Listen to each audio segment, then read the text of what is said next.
Michael Gray, it's an important weekend. It feels like this is your life, being inducted into the Sunderland Hall of Fame. What we want to know is the best 11 you played for with the Black Cats. Well, I think the hard thing of this is leaving players out, because when you've spent 12 and a half years there, it's really difficult. Especially if they're watching. Yeah, exactly. So I might upset people, so I apologise for doing that. But I think, going off my best 11, I'd probably go with Thomas Sorensen in goal. I think when I was there, he was absolutely outstanding. International keeper as well, and had a brilliant career as well. Back four, couple of old heads in this one, so I hope people remember who they are. I'm sure they will. But I've gone for Chris Macon at right back, who when he came to Sunderland, he was absolutely outstanding.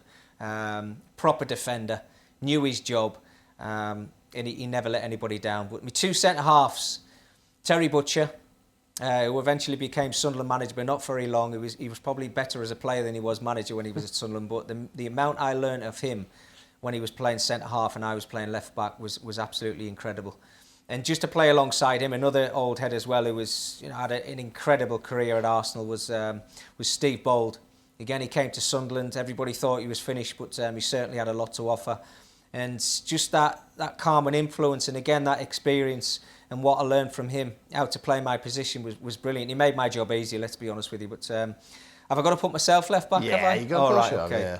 I'll let you do that. Right, I'll put myself left back. But in midfield, Gavin McCann eventually got his England caps as well. What a player!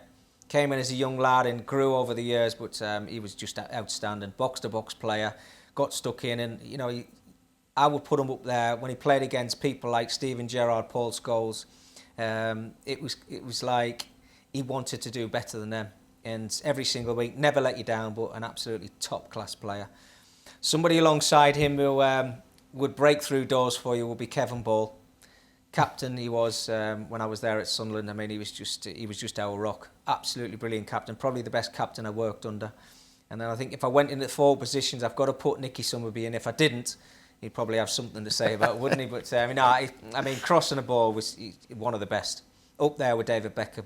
And when you've got people like Niall Quinn and Kevin Phillips scoring the goals, Nicky was absolutely brilliant on the right-hand side. And the two players I just mentioned there before, Kevin Phillips, goal-scoring machine, absolutely incredible for Sunderland, and Niall Quinn, big man, little man, I've got to put them in there. And on the left wing, Alan Johnson, who had his career at Rangers, started off as a kid at Manchester United, signed for Rangers, eventually came to Sunderland, then went back to Rangers. But I just had this connection with Alan down the left-hand side. He was a superb player, and it was a shame I never got to play in the Premier League with Alan. It was all in the Championship, but that's my 11. So it's Sorensen, Macon, Bold, Butler, myself, Gavin McCann, Kevin Ball, Nick Summerby, Alan Johnson, Niall Quinn and Kevin Phillips. Not a bad 11. It's all right, isn't it? There, a little trip down memory lane, celebrating the fact that Micky Gray inducted into the Sunderland Hall of Fame, and that's the best 11 that he played with.